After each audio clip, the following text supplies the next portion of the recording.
Hello everybody, good morning. आप सभी को नमस्कार, राधे राधे। कैसे हैं आप सभी? क्या आप सभी को मेरी आवाज़ आ रही है? Good morning everybody. क्या आप सभी को मेरी आवाज़ आ रही है?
हेलो एवरीबॉडी, सबको सभी लोगों को मेरी आवाज़ आ रही है?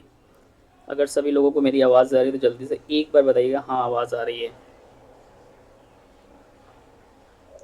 जितने सारे लोग हैं सबको आवाज़ क्लियर है? Everybody now clear voice? जितने सारे लोग हैं सबको क्लियर है? हाँ, हेलो, सबको आवाज़ क्लियर आ रही है? एक बार बताइएगा, हाँ सर आवाज़ क्लियर आ रही है। देन क्लास को हम लोग कंटिन्यू स्टार्ट करते हैं।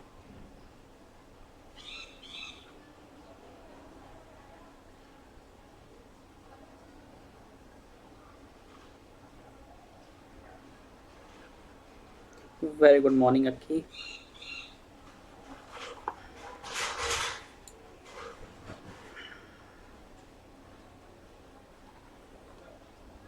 हेलो के गुज्जर, कैसे हैं आप?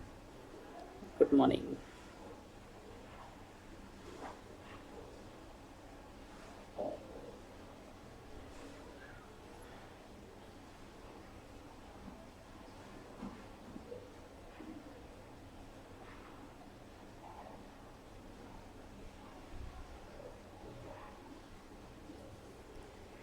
गुड मॉर्निंग एवरीबॉडी, सबको मेरी आवाज़ आ रही है? जितने सारे बच्चे हैं सबको मेरी आवाज़ आ रही है? अगर सब कुछ क्लियर है तो जल्दी से सभी बोलिए हाँ सर क्लियर है। देन हम लोग एनालिसिस स्टार्ट कर देते हैं। 16 मार्च की हम लोग करंट अफेयर एनालिसिस स्टार्ट कर देंगे।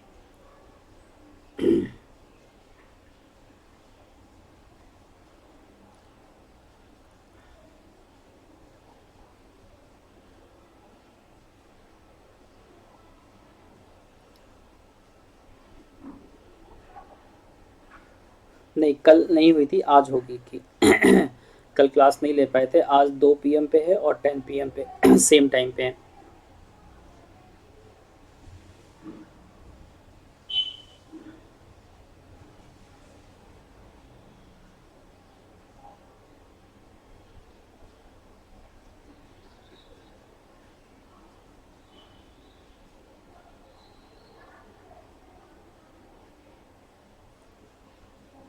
Very good morning shown. 2 minute देख लेते हैं, सभी आ जाए फिर क्लास स्टार्ट करेंगे, अदरवाइज सभी का छूटेगा। ठीक है, 2 मिनट देख लेते हैं, सभी आ जाए देन क्लास को स्टार्ट करेंगे। अदरवाइज क्या होगा, कुछ लोगों का छूट जाएगा तो फिर वो गड़बड़ है।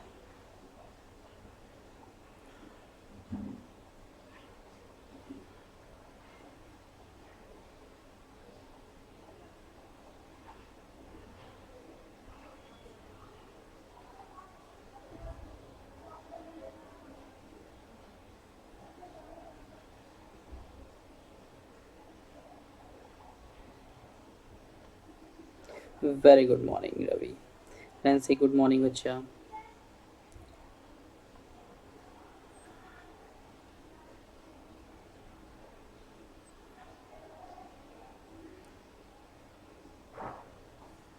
Same to you.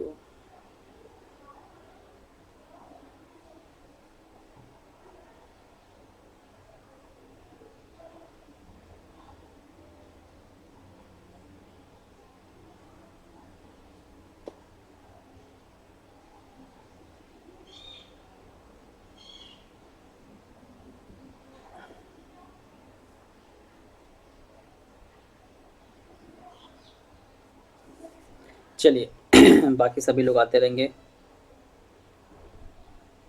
नहीं नहीं रवि, नहीं हुई थी कल, नहीं ले पाया था मैं, खाली नहीं था, है ना, तो कल क्लासेस नहीं हो पाई थी। देन आज से सब कुछ स्टार्ट हो जाएगा जैसे नॉर्मली क्लासेस चलती आई हैं।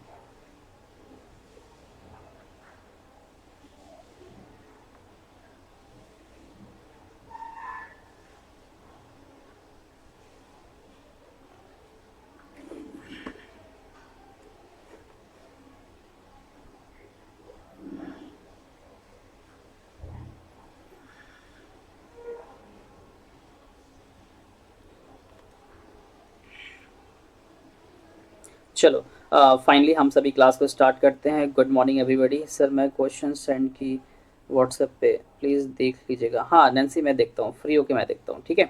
चलिए क्लास हम लोग स्टार्ट करते हैं बिना लेट किए। ऑलरेडी मैंने वेट कर लिया 10-15 मिनट, कोई नहीं आया, जितने लोग को आना था आगे। क्लास स्टार्ट करते हैं। सर आज की जो करंट अफेयर है सर 16 मार्च की करंट अफेयर है। क्या क्या है वो सब चीज़ें हम लोग बैक टू बैक अभी देख लेते हैं कि क्या क्या पहले हमें पढ़ना है, क्या क्या एनालिसिस करना है, ठीक है। तो सर हमारे को क्या क्या एनालिसिस करना है ये देख लेते हैं। पहले मेसेल्फ के बारे में कुछ थोड़ी सी इन्फॉर्मेशन है जो कि आप लोग को पता होना ज़रूरी है। जो बच्चे नए हैं उनको ज़रूर से पता होना चाहिए।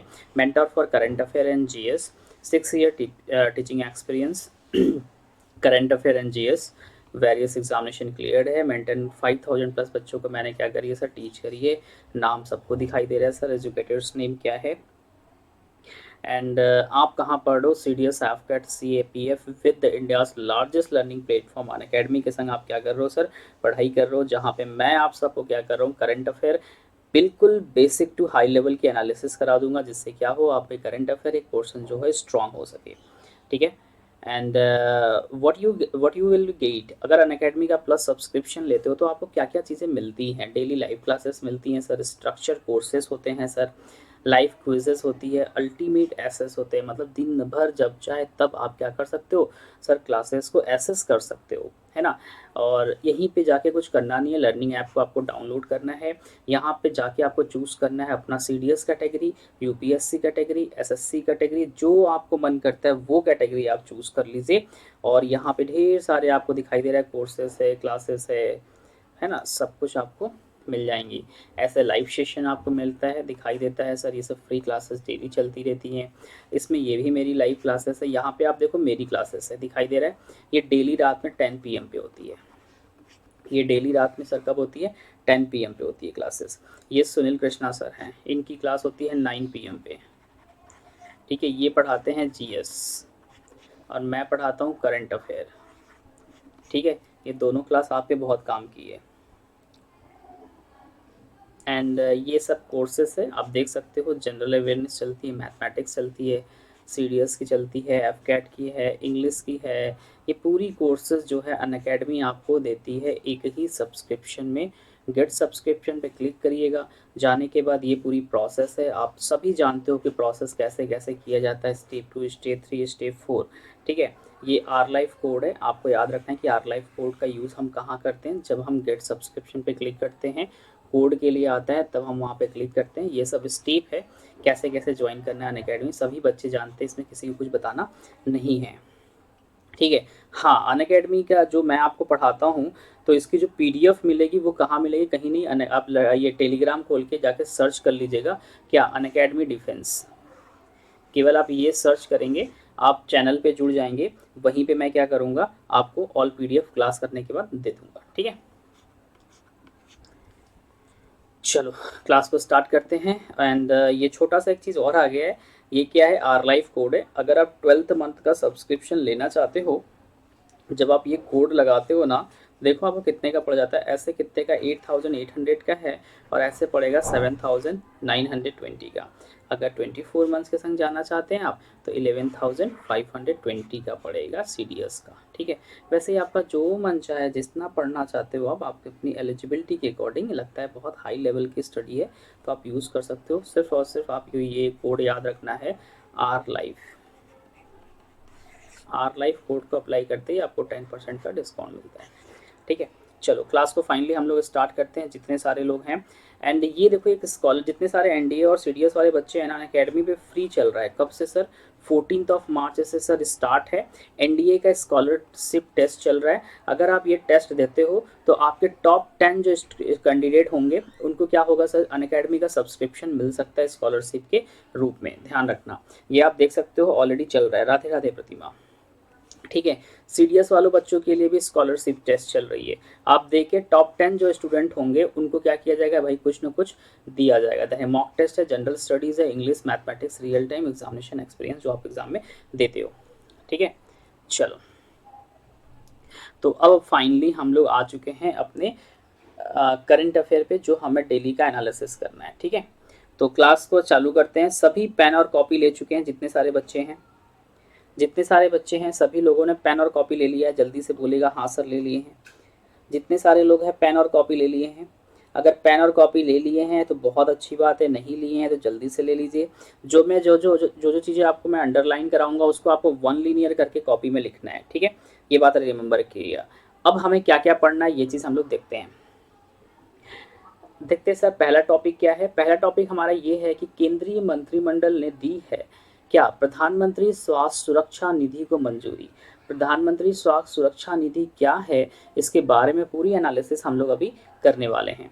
सेकंड है हमारा, कैबिनेट ने बीमा अधिनियम 1938 में क्या किया, संशोधन को मंजूरी दे दी है। 1930A सेक्शन क्या है ये भी पूरा हम लोग देखने वाले हैं। दुनिया का सबसे शक्तिशाली सुपर कंप्यूटर फुगागो उपयोग के लिए तैयार हो गया है। अब फुगागो को किसने बनाया है, किस कंट्री द्वारा बनाया गया है, ये पूरी इंफॉर्मेशन अभी हम लोग क्या करेंगे, एनालिसिस के थ्रू पढ़ लेंगे। चौथा हमारा जो न्यूज है, सरकार ने डॉक्टर जीपी सामंत को नियुक्त किया है भारत का नया क्या चीफ स्टैटिक्स या सांख्यिकीविद। अब ये क्या है और इसके पहले कौन था, इन्होंने किसको रिप्लेस किया है, ये पूरी इंफॉर्मेशन हम लोग पढ़ लेंगे अभी। 5वें नंबर पे है, प्रादेशिक सेना में कैप्टन के रूप में पदोन्नत हुए हैं केंद्रीय मंत्री अनुराग ठाकुर। ठीक है, छठा न्यूज जो हमें एनालिसिस करना है सर वो हमारा ये है, उत्तराखंड सरकार ने आईबीएम के संग स्टीम, तो जो ये बहुत इंपॉर्टेंट है, ये आप एग्जाम में पूछा जा सकता है कि उत्तराखंड सरकार ने आईबीएम के साथ स्टीम फॉर गर्ल्स शुरू करने के लिए समझौता किया है। तो इसकी पूरी एनालिसिस हम लोग पूरा अच्छे से करने वाले हैं कि स्टीम क्या है एंड इस जो प्रोग्राम इन्होंने चालू किया है इस प्रोग्राम से किसको बेनिफिट मिलने वाला है। उसके बाद 7 नंबर का न्यूज़ हमारा ये है कि 11 मार्च 2021 को विश्व स्तर पर मनाया गया है विश्व किडनी दिवस। क्यों मनाया गया है इसके बारे में पूरा पढ़ेंगे। 8वां न्यूज़ है, आइवरी कोस्ट के जो प्राइम मिनिस्टर थे हामिद बकाको का क्या हो गया है सर, डेथ हो गया है। ये मोस्ट इंपॉर्टेंट क्वेश्चन है आपके एग्जाम के पर्पज से, और आपके एग्जाम में पूछा जा सकता है कि आइवरी कोस्ट के प्रधानमंत्री जिनका हाल ही में क्या हुआ है, निधन हुआ है, कौन है, तो हामिद बकाको, याद रखिएगा एग्जाम में पूछेगा, बहुत इंपॉर्टेंट है।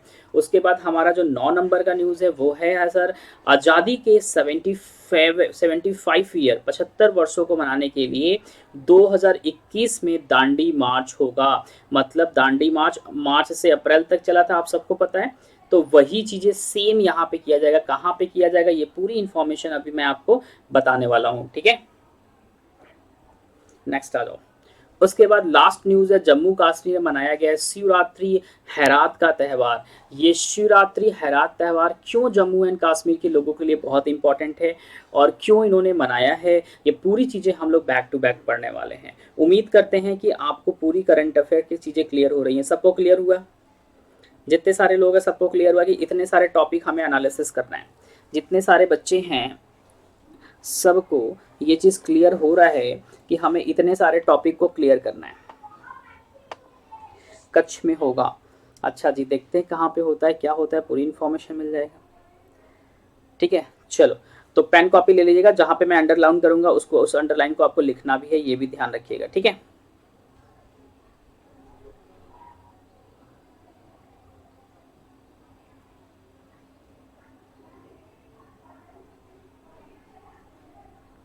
Very good. चलिए अब पहला देखते हैं, union cabinet approved. Union cabinet क्या किया है, अप्रूव्ड किया है पीएम हेल्थ प्रोटेक्शन फंड। ध्यान से सुनिएगा, पीएम हेल्थ प्रोटेक्शन फंड क्या है, पूरी चीज़ों को हम लोग एनालिसिस कर लेंगे सर कि ये क्या है। ठीक है, समझिएगा ध्यान से। लिखा है the union cabinet has approved the union cabinet has approved the Pradhan Mantri Swasthya Suraksha निधि।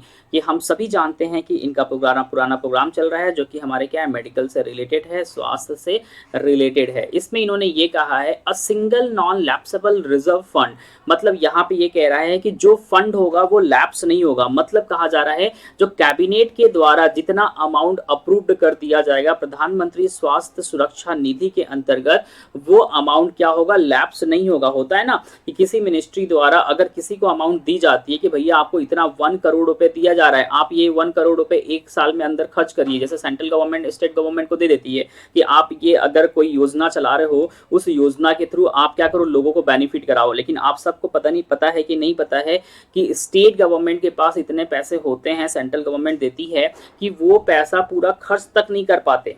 मतलब पैसा जो खर्च किया जाता है, जैसे सेंट्रल गवर्नमेंट ने क्या कहा स्टेट गवर्नमेंट को, ठीक है, कोई प्रोग्राम चल रहा है, ठीक है, अब सेंट्रल के पास से पैसा इनके पास तब आता है जब स्टेट गवर्नमेंट का क्या करती है, part 1, part 2, part 3 and part 4 में उस चीज पे इंप्लीमेंट करती है, ठीक है, सबको देती है। तो अगर ये पार्ट 1 के लिए किए तो ये करने के बाद ये पैसा इनको दिखाएंगे कि हाँ हमने इतने लोग को दिया, इतने लोग की और नीड है, तो वो जो फंड होती है ना इनको स्टेट गवर्नमेंट के देने के लिए ये एलोकेट हो जाती है। जैसे यूपी के लिए मालूम चला किसी प्रोग्राम के लिए 5,000 करोड़ रुपए क्या हुआ, फंड एलोकेट हो गया। अब ये जो पैसा एलोकेट हुआ है यूपी गवर्नमेंट को खर्च करना है।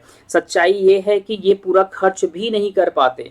यूपी क्या, कई सारे ऐसे स्टेट है जो कि अपने स्टेट में वो फंड खर्च नहीं कर पाते, पूरा नहीं खर्च कर पाते, तो क्या होता है वो फंड लैप्स हो जाता है, फिर से वापस सेंट्रल गवर्नमेंट के पास चली जाती है। तो इसमें वही चीज कहा जा रहा है कि union cabinet has approved the Pradhan Mantri Swasthya Suraksha Nidhi as a single non lapsable reserve fund. मतलब कहा जा रहा है कि एक सिंगल नॉन लैप्सेबल है, मतलब कोई भी जो अमाउंट इस पे फंडिंग की जाएगी वो लैप्स नहीं हो सकती। It has been approved for a health share for income of health and education says which is lived under a section 136B for the Finance Act 2007। यहाँ पे कहा जा रहा है कि जो पैसा फंड के थ्रू रहेगा, रखा रहेगा, जो लैप्सेबल नहीं होगा, उसे क्या करेंगे कि income of health and education cess पे क्या करेंगे सर, खर्च करेंगे, कहीं ना कहीं उसको और भी स्ट्रांग बनाएंगे। किसको सर, एजुकेशन और हेल्थ के सेक्शन को। ध्यान रखिएगा यह स्वास्थ्य और शिक्षा उपकरण की आय से स्वास्थ्य के हिस्से के लिए अनुमोदित किया गया है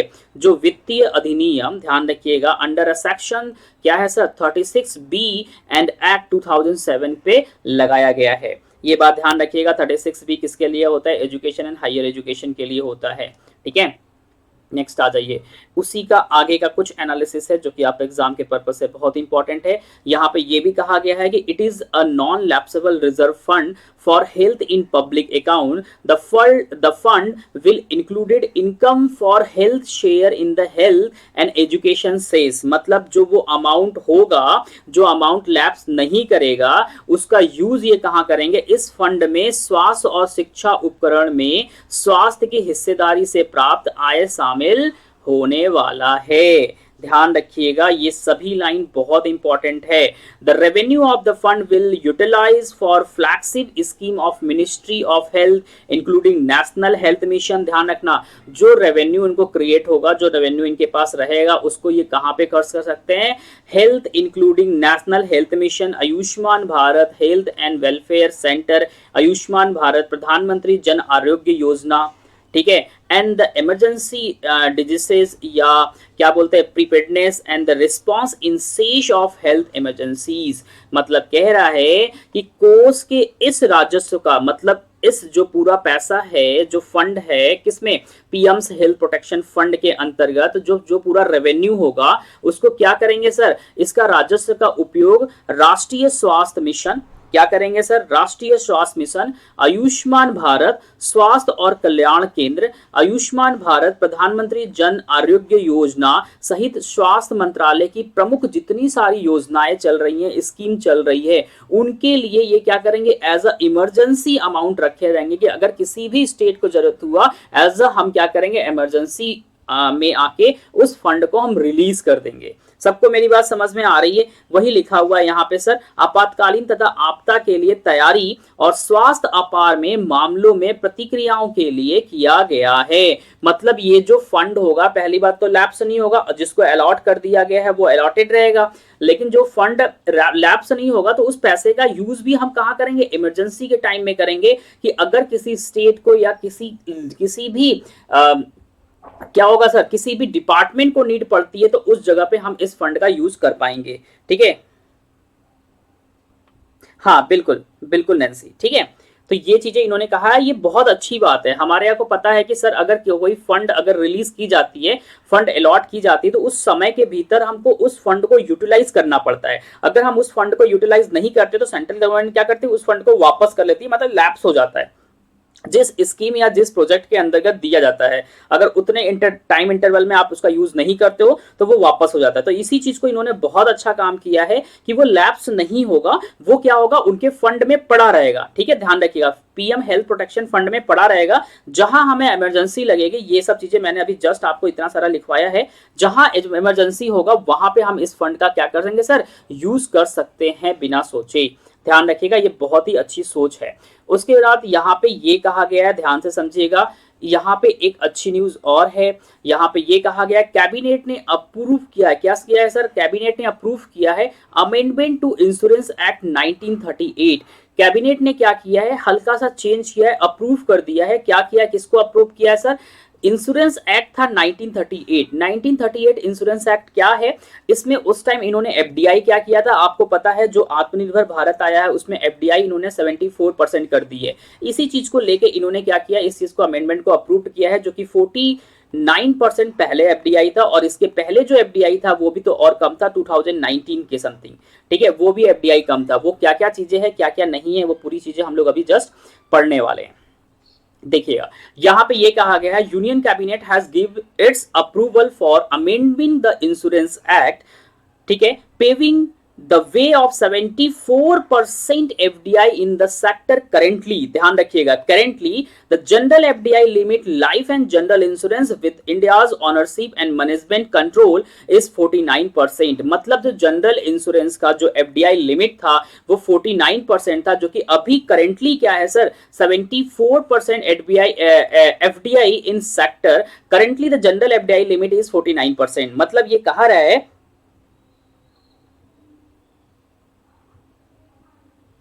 बिल्कुल 100% है। पहला वाला, ये वाला बाबू नहीं, ये दूसरी चीजें है। ठीक है, ये इकोनॉमिक्स में चला जाएगा, ध्यान रखिएगा नैन्सी। ठीक है, ये क्या कह रहा है समझिएगा, केंद्रीय मंत्रिमंडल ने बीमा जो अधिनियम एक्ट है, इंश्योरेंस एक्ट है, उसमें इन्होंने संशोधन के लिए क्या किए, अपनी मंजूरी दे दी है। इन्होंने ये कहा है कि ये जो क्षेत्र है, कौन सा, इंश्योरेंस, ध्यान रखिएगा, मैं फिर से कह रहा हूं, इंश्योरेंस का जो एरियाज है उसमें 74% प्रत्यक्ष विदेशी निवेश के लिए मार्ग प्रशस्त किया गया है। वर्तमान में भारतीय के स्वामित्व और प्रबंध नियंत्रण के साथ जीवन और सामान्य बीमा में जो एफडीआई की लिमिट है वो 49% है। इसी को इन्होंने बढ़ा के 74% क्या कर दिया, बढ़ा दिया। अब इसको इंप्लीमेंट करने की बात कही गई है, ध्यान रखिएगा, इसी को अप्रूव्ड कर दिया गया सेंट्रल गवर्नमेंट की तरफ से। According to the source, the cabinet in its meeting has approved the amendment to insurance act 1938। It was 2015 when the government raised the FDI cap in the insurance sector from 26% to 49%। ध्यान से सुनिएगा, जो insurance act 1938 के तहत क्या हुआ था, 2015 में गवर्नमेंट ने क्या किया था, जो एफडीआई लिमिट थी वो 26% थी। याद रखिएगा, 2015 में जो एफडीआई की लिमिट थी 26% थी, इसको बढ़ा के इन्होंने क्या कर दिया था, 49% कर दिया था। और अभी जो लास्ट ईयर में जो आत्मनिर्भर भारत 2020 में इनका स्कीम आया था, उसमें इसको बढ़ा के इन्होंने 74% कर दी। और इसी एफडीआई लिमिट को 74% जो एफडीआई लिमिट है, इसी को ये इंप्लीमेंट कर रहे हैं, किसमें, इंश्योरेंस एक्ट में। समझ में सबको पल्ले पड़ रहा है, इंश्योरेंस एक्ट में क्या कर रहे हैं सर, इंप्लीमेंट कर रहे हैं। इंश्योरेंस एक्ट 1938 को क्या कर रहे हैं सर, इंप्रूव कर रहे हैं, संशोधन करके। सबको समझ में आ रहा है कि हाँ सर, क्लियर हो रहा है कि मैं क्या कहना चाह रहा हूं। हूं, ध्यान से सुनिएगा, फिर से सुनिएगा, ये बहुत इंपॉर्टेंट है।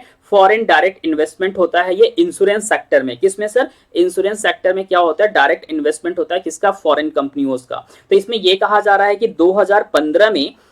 2015 में क्या हुआ था कि गवर्नमेंट ने क्या करी थी, 26% क्या था? एफडीआई लिमिट थी। मतलब फॉरेन की जो कंपनीज थी हमारे इंडिया में आके सिर्फ और सिर्फ क्या 26% इन्वेस्टमेंट कर सकती है। लेकिन इन्होंने क्या किया, गवर्नमेंट में आके, मतलब बीजेपी गवर्नमेंट जब आई तो उन्होंने क्या किया कि इस लिमिट को इन्होंने बढ़ा दिया कि नहीं भाई, 26% जो फॉरेन कंपनी आके हमारे यहाँ इन्वेस्टमेंट करती है इंश्योरेंस सेक्टर में, उसको हम और बढ़ा रहे हैं। कितना कर रहे हैं? 49% कर रहे हैं। तो 49% इन्होंने बढ़ा के कर दिया कि 49% होगा। लेकिन अभी आप लोगों ने सुना था कोविड-19 पैंडेमिक जब चल रहा था, उसमें आत्मनिर्भर भारत बहुत बड़ा पैकेज इन्होंने गवर्नमेंट की तरफ से आया था, जो कि हमारा जो बजट होता है उससे भी बड़ा पैकेज इन्होंने दिया था। उसमें यह कहा था इन्होंने कि भाई जो हमारी एफडीआई लिमिट है, ठीक है, फॉरेन डायरेक्ट इन्वेस्टमेंट जो हमारा लिमिट है वो 49% है, लेकिन हम इसको कन्वर्ट करके 74% कर रहे हैं हर सेक्शन के लिए। तो वैसे ही सेम इन्होंने क्या किया, अभी तक इसमें इंप्लीमेंट नहीं हुआ था। किसमें? एफडीआई इंश्योरेंस सेक्टर में, ठीक है, ध्यान रखिएगा। तो इन्होंने क्या किया, इंप्लीमेंट करना चालू किया। जब इंप्लीमेंट करना चालू करेंगे तो आप सबको पता है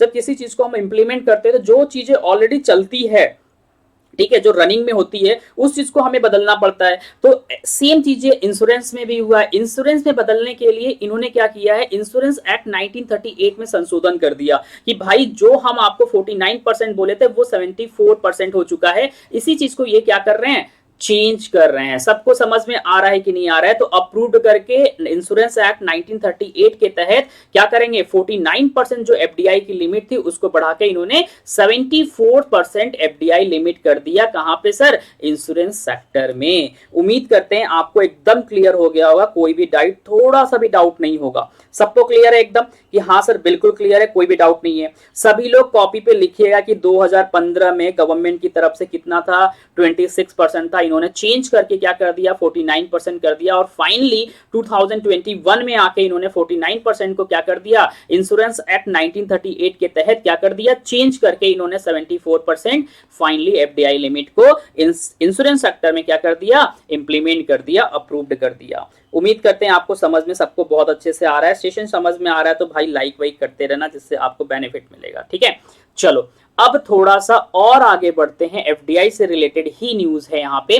most of the leading directors and the key management individual, ध्यान रखिएगा, on the board will Indian residents with at least 50% of the director retain and at the certain percent of a profit independent director and general reserve। यहाँ पे ये भी कहा रहा है कि बोर्ड के जो प्रमुख होंगे, प्रमुख निदेशक और प्रमुख क्या है सर, प्रबंधक होंगे, व्यक्तियों में से अधिकांश भारतीय निवासी होंगे। मतलब जो भी हमारे डायरेक्टर होंगे, ध्यान से सुनिएगा, जो भी हमारे डायरेक्टर उच्च अधिकारी होंगे उसमें क्या होंगे सर, हमारे इंडियन ही होंगे। मतलब इसका सिंपल सा है कि अगर फॉरेन इन्वेस्टमेंट हो रहा है हमारे इंडिया में तो भाई फॉरेन के ही कोई ना कोई आदमी क्या होगा, यहाँ पे डायरेक्टर होगा।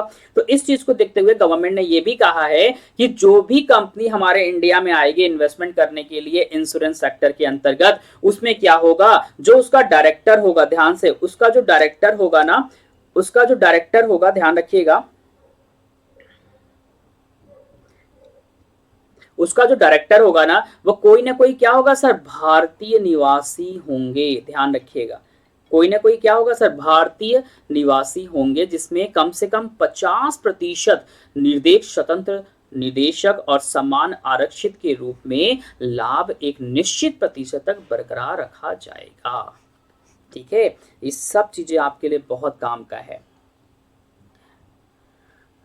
थोड़ा सा और भी है सर, हाँ ये इंपॉर्टेंट चीज है, इसको ध्यान रखिएगा। यहाँ पे जो इंक्रीजिंग हुई है, जो चेंजिंग हुई है, ये भी बहुत काम का है। The increase in FDI will help improve life insurance, ठीक है, पेंट्रेशंस इन द कंट्री। मतलब अगर इंश्योरेंस में कोई चीज क्या हो रही है, इंप्रूव हो रही है, एफडीआई में वृद्धि से देश में जो जीवन बीमा होता है, लाइफ इंश्योरेंस होता है, उसको बेहतर बनाने के लिए कहीं ना कहीं बहुत मदद क्या होगी, मिलेगी।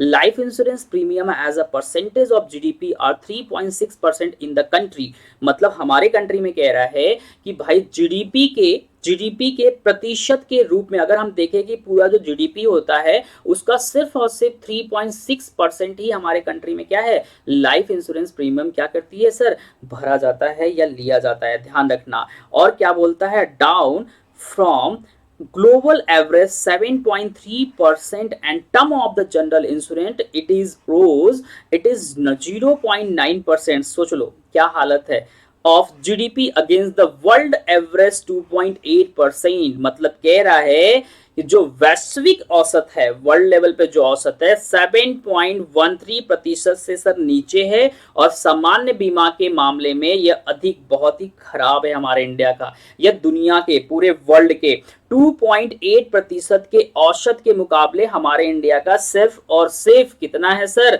यहाँ पे दिखाई दे रहा है 0.9% ही है। ठीक है, तो इसी चीज के लिए क्या किया गया है, सरकार ने पहले बीमा बिचौलिया जो मीडिएटर होते हैं, ठीक है, the government has provisionally allowed 100% FDI in insurance immediately. ध्यान रखिएगा, जो बिचौले होते हैं ना, मीडिएटर होते हैं ना, सरकार ने पहले मीडिएटर में 100% प्रत्यक्ष विदेशी निवेश की अनुमति दी है, जिससे क्या हो, हमारे इंश्योरेंस सेक्टर में भी क्या हो, कहीं ना कहीं इंक्रीजमेंट आए, जिससे हम हमारी जो जीडीपी है उसका जो 3.6% ही अभी हमारे कंट्री में इंश्योरेंस है उसको हम और भी इंक्रीज कर सके और सबके स्वास्थ्य के लिए एक अच्छी प्लानिंग बना सके। क्लियर हुआ सबको? क्लियर हो रहा है कि हाँ सर क्लियर हो रहा है? चलो अब हम लोग थोड़ा सा आगे बढ़ते हैं। ये मोस्ट इंपॉर्टेंट क्वेश्चन आपके सामने आ गया सर।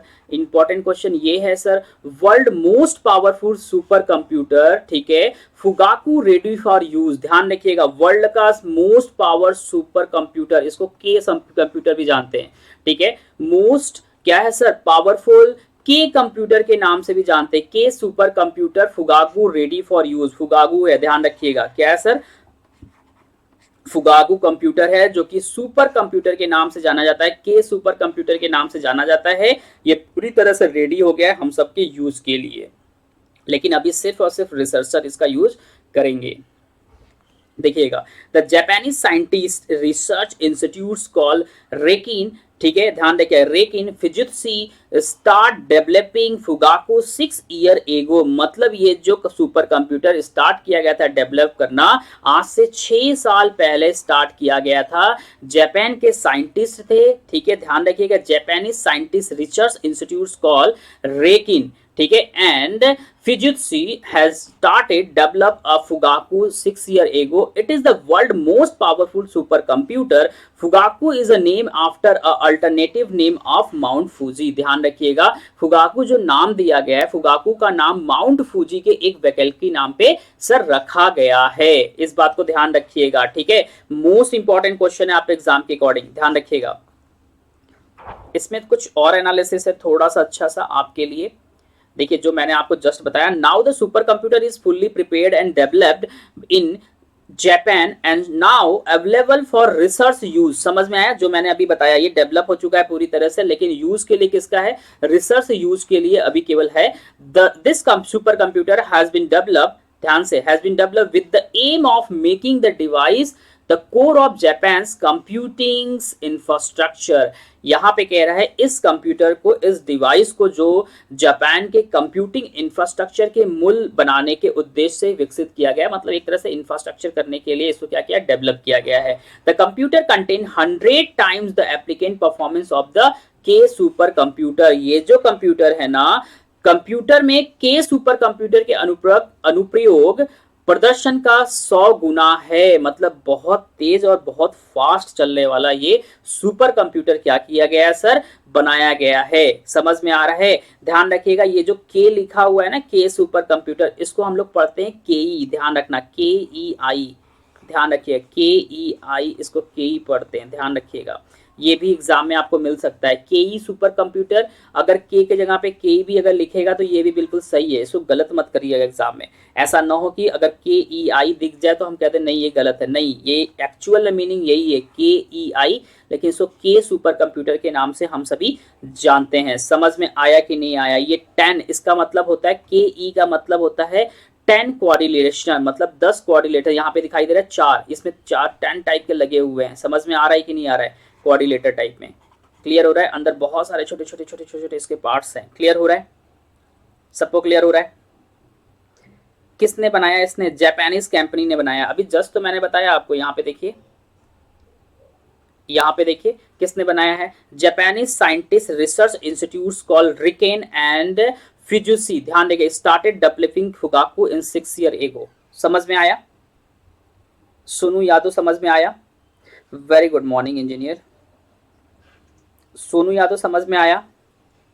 नहीं है। जापान के इंजीनियर ने इसको डेवलप किया, आज से 6 साल पहले ये लोग कर रहे थे। कौन सा? रिकेन इंस्टीट्यूट के द्वारा, ध्यान रखिएगा। किसके द्वारा सर? रिकेन। रिकेन और फुजित्सु नामक जापानी वैज्ञानिक ने क्या किया है सर जी? इसको तैयार किया, आज से 6 साल पहले इन्होंने स्टार्ट किया था। समझ में आया? नहीं आया? क्लियर हुआ कि नहीं हुआ? अरे वही तो बोल रहा हूं, पीपल नेम सर। हाँ, रिकेन रिकेन रिकेन रिकेन और फुजित्सु। अभी भी सोनू क्लियर नहीं हुआ? यहां पे लिखा तो है रिकेन एंड फुजित्सु, इन्होंने तैयार किया है। कहां पे? जापानी, कहां लिखा है? जापानी साइंटिस्ट रिसर्च इंस्टीट्यूट के अंतर्गत। समझ में आ रहा है कि नहीं हो रहा? अभी भी क्लियर नहीं हुआ? सोनू क्लियर हुआ? 6 साल पहले इन लोगों ने चालू किया था इसको करने। Very good Rajat Kumar, good, very good. Sonu copy पे लिख लेना, ये दोनों बहुत काम की चीजें हैं। मैं फिर से कह रहा हूं, एग्जाम में आ जाएगा तो फिर आप लोग गलती करके आओगे। चलो अब थोड़ा सा हम लोग आगे बढ़ते हैं। ये क्या है? सिंपल सी बात है, जो भी था। It has developed to implement high resolution, large scale and long term simulations. ध्यान रखिएगा, इसका जो यूज है ना, इसे उच्च रिवॉल्यूशंस, बड़े पैमाने पर और लंबी अवधि के अनुकरण को लागू करने के लिए विकसित किया गया है।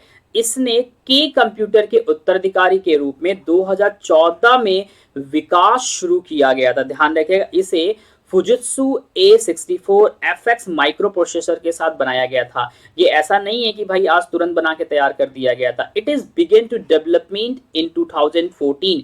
इसकी जो शुरुआत की गई थी 2014 में शुरुआत की गई थी, एज द सक्सेसर टू के कंप्यूटर। ध्यान रखिएगा, ठीक है, किसके सर? के computer. It is made with Fujitsu A64 FX micro का सुपर कंप्यूटर या माइक्रो प्रोसेसर के नाम से भी हम इसको जानते हैं। तो इसकी शुरुआत कब हुई थी? 2014 में हुई थी। ध्यान रखिएगा, इसकी शुरुआत कब हुई थी सर? 2014 में हुई थी।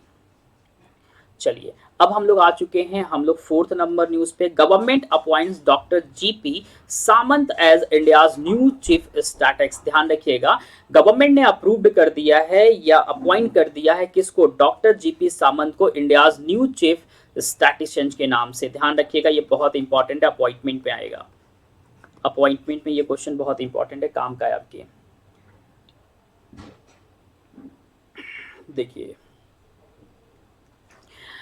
क्या किया गवर्नमेंट ने? अपॉइंट कर दिया डॉक्टर, क्या किया है? जीपी सामंत को as India's new chief statics. बोला गया था union government has appointed doctor, यहाँ पे लिखिएगा, ये नाम बहुत काम का है, इसको अच्छे से करिएगा, ठीक है। Doctor G P Samant as India's new chief statics of India for 2 year term के लिए इन्होंने क्या किया? इनको रखा है। सभी ध्यान से लिखिएगा, इसको अपॉइंटमेंट पे लिखिएगा कि यूनियन गवर्नमेंट मतलब सेंट्रल गवर्नमेंट ने अपॉइंट किया है डॉक्टर जीपी सामंत को इंडियाज का new chief statics for 2 year. India के 2 साल के लिए इनको अपॉइंटमेंट मिला हुआ है। He is the 4th CSI of India, मतलब समझ में आ रहा है, चीफ स्टैटिक्सन ऑफ इंडिया के पद पर ये चौथे ऐसे पर्सन है जो कि इनको अपॉइंट किया गया है। He will replace the president Shivaji. ध्यान रखिएगा, इन्होंने किसको रिप्लेस किया है? शिवाजी को, who was holding the additional charge of the post from September 2020। मतलब ये एक्स्ट्रा चार्ज संभाल रहे थे इस पोस्ट को, सितंबर 2020 से इनको हटा दिया गया है। अब फाइनली जीपी सामंत को इस पोस्ट को दे दिया गया है। वो छत्रपति शिवाजी की जगह लेंगे जो सितंबर 2020 से पद का अतिरिक्त भार संभाल रहे थे। ध्यान रखिएगा, ये बहुत इंपॉर्टेंट है, अपॉइंटमेंट से रिलेटेड क्वेश्चन है, आपके एग्जाम में 100% मिलेंगे। Currently doctor Samant is serving as the consulting in the department of statics and information management, reserve bank of India. ध्यान रखिएगा, रिजर्व बैंक ऑफ इंडिया के department of statics and information management में as a consultant क्या कर रहे थे sir? काम कर रहे थे। कौन? डॉक्टर सामंत। ध्यान रखिएगा, डॉक्टर सामंत मतलब डॉक्टर जीपी सामंत जो है ना, अभी आरबीआई में department of statistics and information management में एज अ कंसल्टेंट ये क्या कर रहे थे, सर्विंग कर रहे थे, काम कर रहे थे। अब इनको बना दिया गया है न्यू चीफ स्टैटिस्टिशियन, ध्यान रखिएगा, भारत सरकार का। Doctor Samant will also serve as a secretary, ध्यान रखिएगा, इन्होंने क्या किया है भाई, डॉक्टर सामंत सांख्यिकी और कार्यक्रम कार्यान्वयन मंत्रालय के सचिव के रूप में भी इन्होंने काम किया हुआ है। Doctor Samant will also serve as a secretary ministry of statistics and program implementation. दोनों चीजें ध्यान रखिएगा, पूछ सकता है आप एग्जाम में, ठीक है, दोनों चीजें आपको ध्यान रखना है, ये आप एग्जाम में पूछ सकता है 110%। सबको पीपीटी दिखाई दे रहा है, ऐसा तो नहीं है कट गया है, सबको प्रेजेंटेशन दिखाई दे रहा है, जल्दी से एक बार बोलिएगा हाँ सर दिखाई दे रहा है। प्रेजेंटेशन सबको दिखाई दे रहा है, ऐसा तो नहीं है किसी को कटा हुआ दिखाई दे रहा है।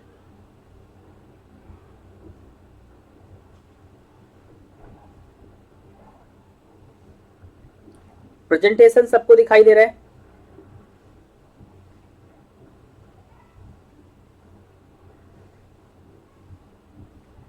ठीक है। क्लास की पीडीएफ क्लास खत्म होने के बाद टेलीग्राम चैनल पे मिल जाएगा, ठीक है, इसी डिस्क्रिप्शन में टेलीग्राम चैनल का लिंक होगा, आप जुड़ जाइएगा डिफेंस का, और अगर कहीं मेरे ग्रुप में होंगे तो वहां भी मिल जाएगा, ठीक है। रिकेन सर क्या है, रजत रिकेन नाम है, साइंटिस्ट का नाम था, मैंने बताया था ना रिकेन साइंटिस्ट का नाम था, ठीक है। चलो आगे बढ़ते हैं, ये भी अच्छी न्यूज़ है सर, ये भी पूछ सकता है। यूनियन मिनिस्टर थे अनुराग ठाकुर, आप सभी लोग जानते हैं कौन थे सर, ये चेहरा आप देख रहे हो, ये अनुराग ठाकुर है। यूनियन क्या थे सर, मिनिस्टर थे। इनको प्रमोट किया गया कैप्टन इन टेरिटोरियल आर्मी में, किस में किया गया है सर, आर्मी में, ठीक है, ध्यान रखिएगा। Union minister Anurag Thakur has become the first, ध्यान रखिएगा, ये बहुत है, अपॉइंटमेंट से रिलेटेड ये भी है, ठीक है। अनुराग ठाकुर को क्या किया गया है, पहला, become the first MP to be appointed as a captain in the territorial army, ध्यान रखिएगा, टेरिटोरियल आर्मी में इनको एज अ क्या किया गया, अपॉइंट किया गया है, फर्स्ट एमपी है ये, ध्यान रखिएगा, क्या है सर, फर्स्ट एमपी है, become the first MP to be appointed as the captain, क्या किया गया सर, कैप्टन बनाया गया, किसमें सर जी, टेरिटोरियल आर्मी में इनको कैप्टन बनाया गया, ये बात ध्यान रखिएगा, एग्जाम के पर्पज से बहुत इंपॉर्टेंट है, ठीक है। Thakur has been promote to the post of captain in 124 infantry battalion territorial army Sikh, ध्यान रखिएगा, इनको क्या किया गया, ठाकुर को 124 इन्फेंट्री बैटालियन टेरिटोरियल आर्मी में कैप्टन के पद पर पदोन्नत किया गया है, याद रखिएगा, ये आप एग्जाम के लिहाजा बहुत इंपॉर्टेंट है। अपॉइंटमेंट से रिलेटेड एक क्वेश्चन आते हैं जो कि स्टैटिस्टिक्स का पार्ट बन जाता है, ठीक है। अ 4 टाइम बीजेपी, ध्यान रखिएगा, a 4 time BJP MP from Hamirpur Himachal Pradesh, ठीक है, was appointed to be the territorial army as a lieutenant by the chief of army staff COAS general Dalbir Singh Suhag TA इन जुलाई 2016। हिमाचल प्रदेश के हमीरपुर से 4 बार के भाजपा सांसद को जुलाई 2016 में तत्कालीन chief of army staff general Dalbir Singh S सुहाग टीए द्वारा लेफ्टिनेंट के रूप में क्या किया गया था, प्रादेशिक सेना में नियुक्त किया गया था, उसके बाद इनको किया गया है।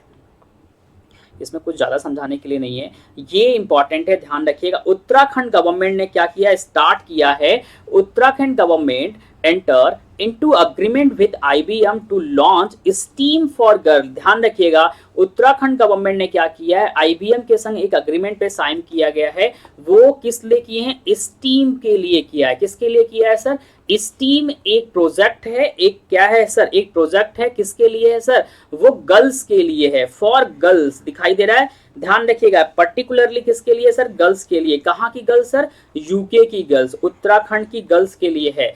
स्टीम का मतलब आपको समझ में आता है, एस मतलब क्या होता है सर जी, ये दिखाई दे रहा है ना यहाँ पे, ये दिखाई दे रहा है सबको, मतलब साइंस की बातें कर रहा है, ठीक है। टी का मतलब सर क्या है, यहाँ पे हमें दिखाई दे रहा है, कुछ ना कुछ दिमाग लगाना है सर, मतलब टेक्नोलॉजी की बातें कर रहा है, ठीक है, ध्यान रखिएगा, टेक्नोलॉजी की बातें कर रहा है। ई का मतलब क्या होता है सर, ये सब चीजें बनानी है, मतलब ई का मतलब इंजीनियरिंग की बातें कर रहा है। एम का मतलब सर दिखाई दे रहा है, ये सब दिखाई दे रहा है, एप्पल है, चीजों को पाई है, मतलब मैनेजमेंट की बातें कर रहा है। समझ में आ रहा है कि नहीं आ रहा है? मतलब क्या हो गया, साइंस, टेक्नोलॉजी, इंजीनियर और मैनेजमेंट की बातें यहाँ पे कही जा रही है कि किस तरह से उत्तराखंड की जो गर्ल्स हैं उनको इन स्टीम के जरिए science, technology, engineering and management में काफी अच्छा हुनर क्या कर सके, स्किल प्रोवाइड करा सके। ठीक है सर, स्टूडेंट को मैंने वर्क दे दिया है।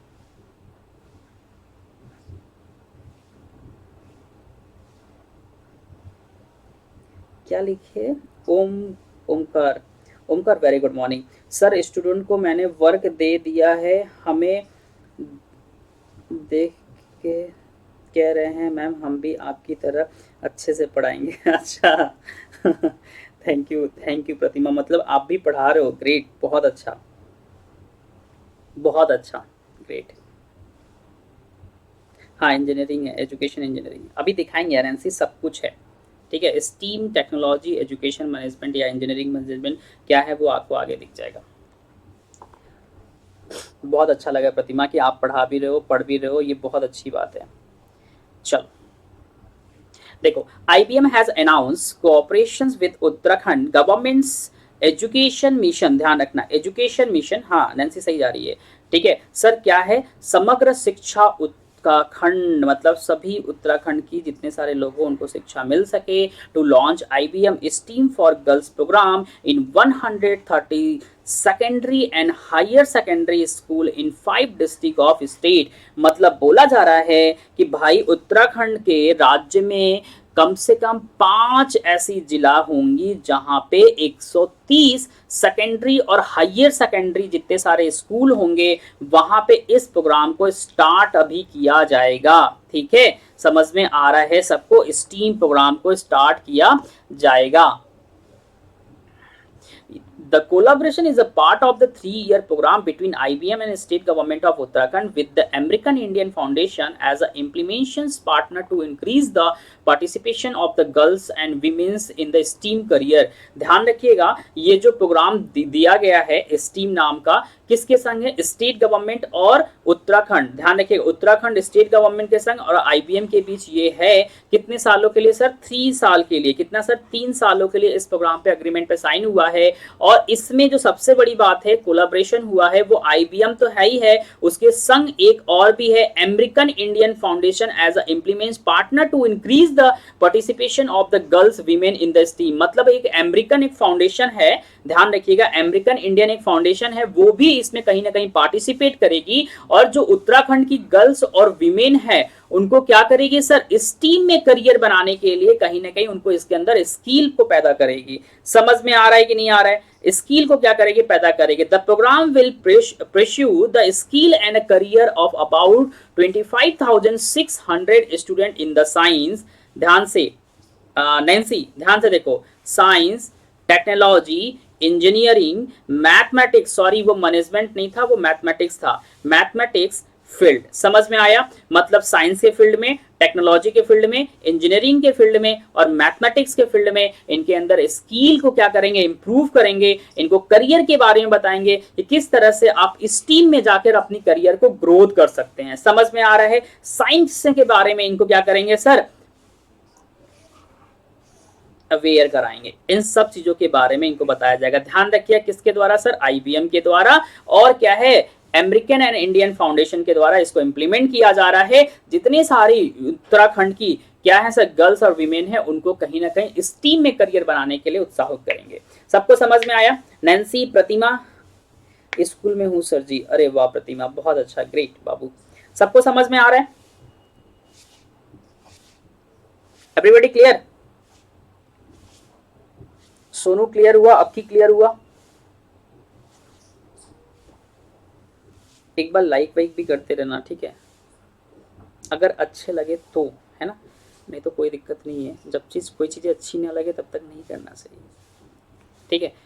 थोड़ा सा इसमें और भी है, इसमें ये बोला गया, the IBM STEM for girls program has a comprehensive approach that builds technical capability as well as the life and self realization skill। मतलब ये कह रहा है कि ये जो स्कीम है आईबीएम स्टीम जो है गर्ल्स के लिए फॉर गर्ल्स कार्यक्रम में एक व्यापक दृष्टिकोण है जो तकनीकी क्षमताओं के साथ साथ जीवन और आत्मबोध कौशल का निर्माण कराता है। समझ में आया? Steam for a girls in an IBM corporate science responsibility initiative primarily aim to improving the education to work and a career pathway of a girls studying in the government school.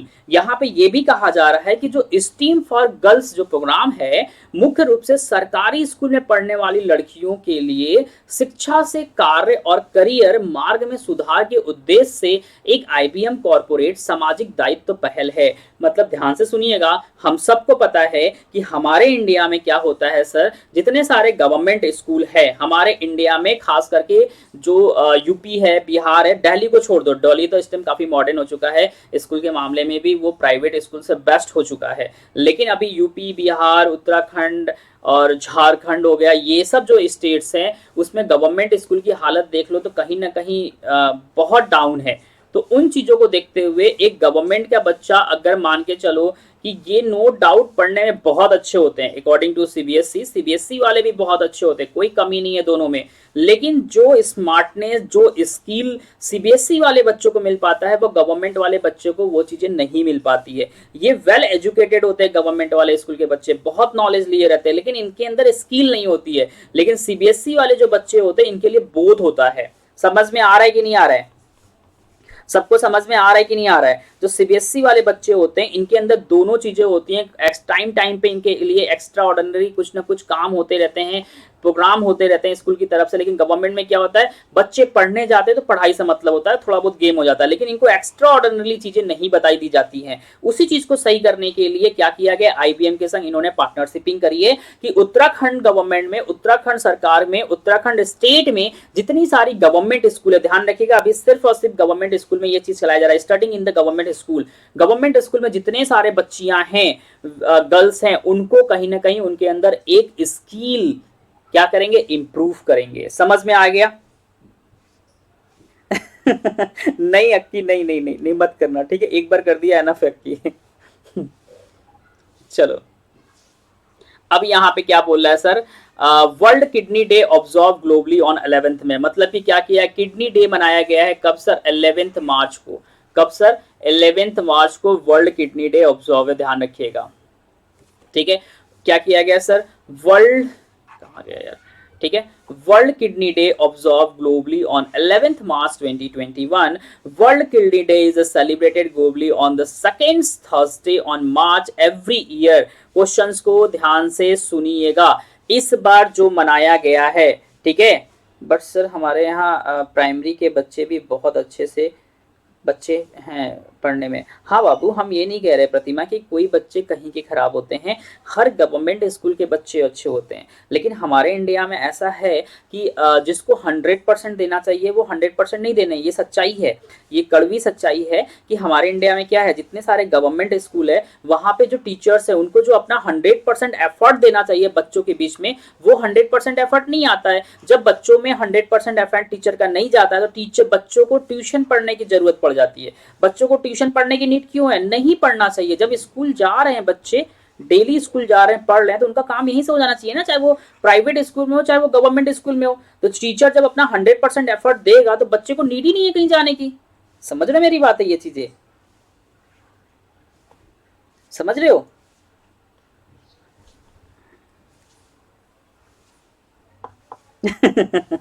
हाँ Nancy, ठीक है।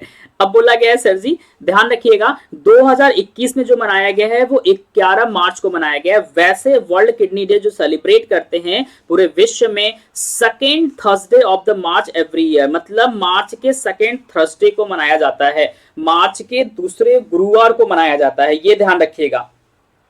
समझ में आ रहा है, मार्च के दूसरे गुरुवार को मनाते हैं, इसको कॉपी में लिखिएगा, ठीक है। क्या करते हैं सर, वर्ल्ड में जो किडनी डे मनाया जाता है second Thursday of March every year, हर साल मार्च के दूसरे थर्सडे को मनाया जाता है। 11 मार्च मत लिखिएगा, ठीक है, आपको मैं फिर से समझा रहा हूं, चिल्ला चिल्ला के समझा रहा हूं, 11 मार्च कोई नहीं लिखेगा। 11 मार्च 2021 में मनाया गया, क्या पता 2022 में 11 मार्च की जगह पे 18 मार्च हो जाए सेकेंड थर्सडे को। समझ में आ गया? बहुत अच्छा प्रतिमा, ग्रेट। सबको समझ में आ रही है मेरी बातें? तो ये लिखिएगा, कोई 11 मार्च नहीं लिखे, 11 मार्च 2021 में मनाया गया, लेकिन एग्जैक्टली अगर एग्जाम में क्वेश्चन आएगा 2021 के लिए पूछेगा तो 11 मार्च लगा दीजिएगा। लेकिन केवल ये पूछ दे कि ग्लोबली कब मनाया जाता है, तो second Thursday of March every year को मनाया जाता है। World kidney day this is celebrated on 11th March 2021. The theme of the, इसका थीम लिखिएगा, थीम बहुत इंपॉर्टेंट है। The theme of the 2021 World Kidney Day is living well the kidney diseases। ध्यान रखिएगा, living well with kidney diseases, ध्यान रखिएगा, इसको लिख लीजिएगा, बहुत इंपॉर्टेंट है। 2021 का जो थीम है वो बहुत इंपॉर्टेंट है, लिख लीजिएगा। 2021 का जो थीम है उसको लिख लीजिएगा, बहुत इंपॉर्टेंट है। सबको समझ में आ रहा है सर जी? नहीं आ रहा?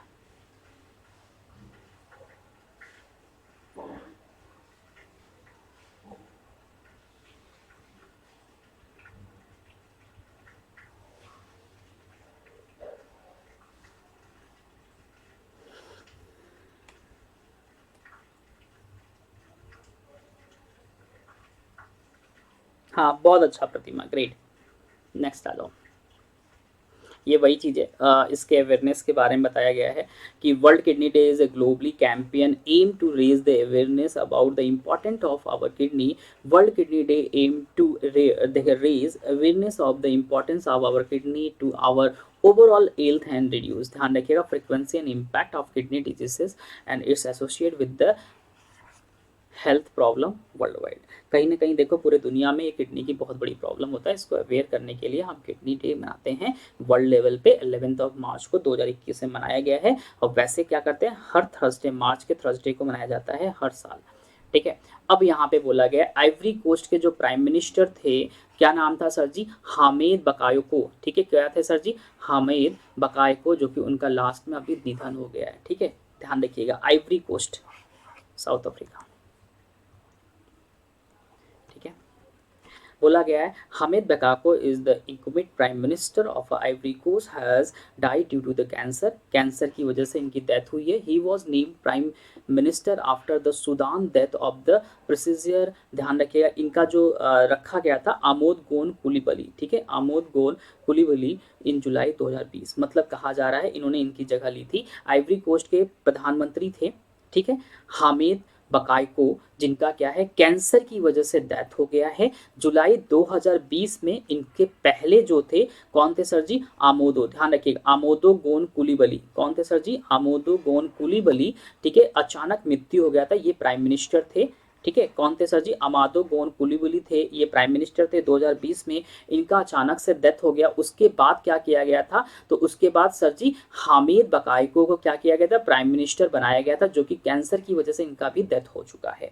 तो बात आती है सर इनके बाद किसको बनाया गया, वो भी हम लोग देख लेते हैं। लिख लीजिएगा, मैं फिर से कह रहा हूँ, आप एग्जाम के पर्पज से बहुत इंपॉर्टेंट है, ठीक है। Ivory Coast president, Ivory Coast के जो प्रेसिडेंट है, राष्ट्रपति हैं, उन्होंने क्या किया है? आलासान, ठीक है सर, क्या है? आलासान वतारा को इन्होंने फिर से क्या किया? प्राइम मिनिस्टर बनाया। आलासान वतारे जो थे वहां के डिफेंस चीफ थे, कंट्री के डिफेंस चीफ थे, ठीक है, ध्यान रखिएगा। आलासान वतारा जो थे आइवरी कोस्ट के सर क्या थे? कंट्री डिफेंस चीफ थे। इनको प्राइम मिनिस्टर बनाया गया है, ठीक है, ध्यान रखिएगा। हैज नेम्ड, ध्यान रखिएगा, पैट्रिक अची, ठीक है। किसको बनाया गया है? ध्यान से, वहां के जो प्रेसिडेंट है कौन है सर? आलासान वतारो। इन्होंने क्या किया है? इन्होंने प्राइम मिनिस्टर बनाया किसको सर जी? पैट्रिक अची को। किसको बनाया सर जी? पैट्रिक अची को, जो कि क्या थे सर? कंट्रीज डिफेंस चीफ थे। ये क्वेश्चन आप एग्जाम में पूछेगा, ठीक है, बहुत इंपॉर्टेंट है। किसको बनाया गया है सर जी? तो सर बनाया गया है, ठीक है, किसको बनाया गया? पैट्रिक अची को बनाया गया। किसको बनाया गया है? पैट्रिक अची को क्या बनाया गया सर? आइवरी कोस्ट का नया पीएम बनाया गया है। किसको बनाया गया है? आइवरी कोस्ट का नया पीएम कौन है? तो आप ध्यान रखिएगा, पैट्रिक अची हैं, जो कि ध्यान रखिएगा कंट्रीज डिफेंस चीफ थे, मतलब आइवरी कोस्ट के डिफेंस चीफ थे। इनको क्या कर दिया गया? प्राइम मिनिस्टर बना दिया गया। कौन बनाया सर जी? वहां के राष्ट्रपति आलासान वतारा। ध्यान रखिएगा, ये सभी चीजें आपके लिए बहुत इंपॉर्टेंट है, पूछ सकता है, क्योंकि रिसेंट का क्वेश्चन है, तो इसका स्टैटिक जीके क्वेश्चन बनने के लिए तैयार है। क्वेश्चन ये बनेगा कि आइवरी कोस्ट के प्राइम मिनिस्टर कौन है, तो ध्यान रखिएगा कौन है? पैट्रिक अची। तो आइवरी कोस्ट के प्रेसिडेंट कौन है, वो भी ध्यान रखिएगा, आलासान वतारा है। क्यों इंपॉर्टेंट है? क्योंकि अभी हाल ही में इनके प्राइम मिनिस्टर का डेथ हुआ है, जो कि क्या नाम था? हामिद बकायको का। इनका हाल ही में देहांत हुआ है, इसलिए ये बहुत इंपॉर्टेंट है। सबको समझ में आ रहा है? सबको समझ में आ रहा है? Everybody clear? चलिए अब हम लोग अपने इंडिया की ओर बढ़ रहे हैं। आज़ादी के 75 वर्षों को मनाने के लिए 2021 में दांडी मार्च, 2021 Dandi March two the comrade 75 year independence. ध्यान रखिएगा 75 ईयर इंडिपेंडेंस मतलब भैया हमारे देश को आज़ाद हुए 75 साल हो गया है। उसके उपलक्ष्य में 2021 में हम लोग दांडी मार्च अपनाएंगे। अब दांडी मार्च कितने दिन चला था आप सबको पता है, आप लोगों ने बहुत अच्छे से पढ़ी भी होगी दांडी मार्च के बारे में, ठीक है। Prime minister Narendra Modi on 12th March flag off the 91 anniversary of the Dandi March in the Ahmedabad to commemorate the 75 year of the independence India's independence। मतलब ध्यान से सुनिएगा, यहाँ पे ये कह रहा है कि जो दांडी मार्च था उसका 91 एनिवर्सरी है, लेकिन हमारे देश को आज़ाद हुए 75 साल हो गया। समझ में दोनों चीजें आ रही है। भारत की स्वतंत्रता की 75वीं वर्षगांठ मनाने के लिए प्रधानमंत्री नरेंद्र मोदी 12 मार्च को अहमदाबाद में दांडी मार्च की 91वीं वर्षगांठ को हरी झंडी दिए। यहाँ पे दो चीजें ध्यान रखिएगा, दोनों चीजें बहुत ध्यान से कॉपी पे लिखिएगा। जो हमारे देश को आजाद हुए 75 साल हो गया उसकी एनिवर्सरी मना रहे हैं, लेकिन दांडी मार्च जब निकला था उसको लेके इनका एनिवर्सरी 91 है। 91 क्या है? एनिवर्सरी है किसका सर? दांडी मार्च का। समझ में आ रहा है कि नहीं आ रहा है? इसको दोनों चीजों को अलग अलग लिखिएगा, दोनों को एक ही में मर्ज मत कर दीजिएगा, ठीक है। द सॉल्ट मार्च विच टूक ऑफ फ्रॉम मार्च टू अप्रैल 1930। समझ में आ गया है? नमक मार्च जो था मार्च से अप्रैल तक चला था, एक महीने तक चला था, 1930 तक हुआ था। ध्यान रखिएगा 1930 तक हुआ था। Was an act of civil disobedience under the Mahatma Gandhi leadership to oppose British rule in the country. मतलब महात्मा गांधी की तरफ से अपोज किया गया था कंट्री में, जो कि ब्रिटिश का रूल चल रहा था हमारे इंडिया में, ठीक है। देश में ब्रिटिश शासन का विरोध करने के लिए महात्मा गांधी के नेतृत्व में ये क्या किया गया था? सबने अवज्ञा का कार्य स्टार्ट किया गया था। The event has been launched from Mahatma Gandhi's Sabarmati Ashram and also part of the state government program to celebrate the Amrit Mahotsav of independence. ध्यान दे सकना ये जो प्रोग्राम लॉन्च किया जाएगा वो साबरमती आश्रम से किया जाएगा, और इस प्रोग्राम में जो पार्ट होगा वहाँ का स्टेट गवर्नमेंट भी होगा। कहाँ का sir? Part of the state government, मतलब गुजरात क्या होगा? इसका पार्ट भी होगा, ठीक है। गुजरात क्या होगा? इसका पार्ट भी होगा। Part of the state government programme to celebrate the Amrit Mahotsav independence. ध्यान रखना यहाँ पे कहा जा रहा है आजादी का अमृत महोत्सव को मनाने के लिए राज्य सरकार के कार्यक्रम का हिस्सा भी होंगे। इसको अच्छे से लिखिएगा, ये दोनों चीजें बहुत इंपॉर्टेंट लाइन है, ठीक है। अब समझना दांडी मार्च के बारे में, यहाँ थोड़ा सा डिटेल है। दांडी मार्च और शाल्ट मार्च दोनों एक नाम से जाना जाता है। दांडी मार्च या नमक क्या बोलते हैं सर? नमक, ठीक है, नमक उत्पादन, ठीक है, बोलते हैं। March was carried out as a part of the Mahatma Gandhi's non violation protest against the British monopoly on the salt production. मतलब साल्ट प्रोडक्शन को ही लेके हुआ था, ठीक है। नमक के उत्पादन पर ब्रिटिश एकाधिकार के खिलाफ महात्मा गांधी के अहिंसक विरोध के हिस्से के रूप में दांडी मार्च या नमक मार्च किया गया था, ठीक है। समझ में आ रहा है? Under the Gandhi's leadership 78 people started the 24 day of march on March. ध्यान रखिएगा मार्च, ठीक है। 12th and reaches Dandi on 15 April 90। मतलब 24 मार्च को इन्होंने स्टार्ट किया था और 5 अप्रैल को इन्होंने एंड करा था 1930 को। After making a salt in Dandi, ध्यान रखिएगा दांडी, गांधी वेंट टू 40 किमी। कहाँ पे सर जी? ये बहुत इंपॉर्टेंट है। इन्होंने कहाँ पे जाके इनको क्या किया गया था सर? इनको कैद कर लिया गया था, ठीक है। कहाँ पे सर? 40 किमी धरसाना। कहाँ लिखा है? वेंट टू द 40 किमी Dharasana salt work on the south side but was arrested 5th में। यहाँ पे कहा जा रहा है कि 78 लोगों ने इसको स्टार्ट करा था। 78 लोगों ने 12 मार्च को 24 डेज का ये मार्च स्टार्ट करा था, जो कि 5 मार्च 1930 में जाके ये एंड हुआ था। दांडी पे पहुंचे थे। दांडी में नमक बनाने के बाद गांधी दक्षिण की ओर मतलब साउथ की ओर 40 किमी धरसना सॉल्ट वर्क के पास गए थे। ध्यान रखा, दांडी पे नमक बनाने के बाद ये क्या था, गांधी वेंट टू 40 किमी Dharasana salt work on the south side, मतलब क्या हुआ था, दक्षिण की ओर 40 किमी धरसना सॉल्ट वर्क के पास गए, लेकिन 5 मई को उनको क्या कर लिया गया सर, अरेस्ट कर लिया गया था। क्या कर लिया गया था सर, अरेस्ट कर लिया गया था। बहुत अच्छा प्रतिमा, ग्रेट। ठीक है, अब हमारा लास्ट न्यूज आपके सामने ये रहा, Jammu and Kashmir celebrate Shivratri Herat festival. जैसे हम लोग शिवरात्रि मनाते हैं ना, सेम चीजें यहाँ पे वही कहा जा रहा है। जम्मू एंड कश्मीर ने भी सेलिब्रेट किया है, वहां के जो पंडित होते हैं, काश्मीरी पंडित होते हैं, वो इसको सेलिब्रेट करते हैं, उनका बहुत ही प्रमुख त्योहार है ये। ठीक है,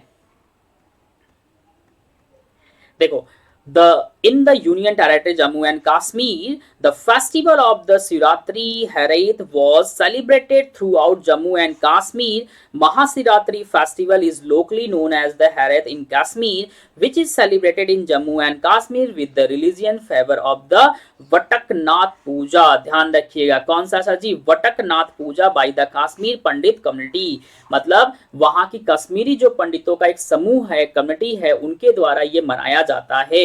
इस बात को रिमेंबर रखिएगा बहुत अच्छे से। ठीक है, the festival is of a great importance among the Kashmiri Pandit community who celebrate it as a wedding of the Lord Shiva and Goddess Parvati। मतलब यहाँ पे कहा जा रहा है कि जो काश्मीरी, हाँ वेरी गुड, जो काश्मीरी पंडितों का एक कम्युनिटी, एक समुदाय है, ये जो फेस्टिवल मनाते हैं, इस फेस्टिवल में भगवान शिव और पार्वती के शादी को मनाते हैं, मतलब सेलिब्रेट करते हैं। The festival symbolize the value of the devotion and the harmony which are the hallmark of this magnification traditions and the culture ethos of Jammu and Kashmir। कह रहा है जम्मू और कश्मीर की शानदार परंपरा और संस्कृति को लोकाचार की एक पहचान है। सबको समझ में आ रहा है कि हाँ सर, बिल्कुल क्लियर हो रहा है? जितने सारे बच्चे हैं सबको समझ में आया या किसी को दिक्कत है? उम्मीद करते हैं सबको आज की करंट अफेयर बहुत अच्छे से समझ में आई होगी। तो सभी लोग क्या करेंगे, सब्सक्राइब कर लेंगे, टेलीग्राम चैनल पे जुड़ जाइएगा और बहुत अच्छे से कॉपी को अपने बनाते रहिएगा, क्योंकि बहुत काम आएगा जो आपको मैं डेली करंट अफेयर पढ़ा रहा हूँ। सबको मेरी बात समझ में आ रही है? Everybody clear? आज की करंट अफेयर कैसा लगा कमेंट के थ्रू जरूर से बताइएगा कि हाँ सर करंट अफेयर अच्छी लग रही है, समझ में आ रहा है, सब कुछ अच्छा है। ठीक है, समझ में आया? एग्रीकल्चर सेंसस कब होता है और कौन करता है? अरे वाह, बता देंगे बाबू, ये भी बता देंगे। ठीक है, थैंक यू। चलो, जितने सारे लोगों को दिक्कत है वो कमेंट के थ्रू हम अपने क्वेश्चंस हमारे से पूछेंगे। सेकंड थिंग्स ध्यान रखिएगा, आज हमारी क्लास 2 PM पे है लर्निंग ऐप पे। यहाँ पे हम जो कल क्लास नहीं ले पाए थे पार्ट 6 जनवरी वाला, वो लेंगे और फिर रात में लेंगे पार्ट 7। ठीक है, रात में 10 बजे। तो ये 2 क्लास आज लर्निंग ऐप पे, उसके बाद कोई भी मेरी क्लास नहीं है। ठीक है, दिनकर रॉय मैं दे दूंगा, मैं खाली नहीं था, मैं इसलिए नहीं दे पाया था, बट इस ग्रुप में मैं दे दूंगा। ठीक है, तो thank you so much everybody. मुलाकात हम लोग 2 PM पे करेंगे। अगर आप खाली रहिएगा तो लर्निंग ऐप पे आइएगा और क्लास को लाइक कर दीजिएगा और अपने दोस्तों के बीच में शेयर करते रहिए, सभी बच्चों को इसका क्लास का बेनिफिट मिले। ठीक है, तब तक के लिए बाय बाय, टेक केयर। आप सभी अपना ध्यान रखिएगा।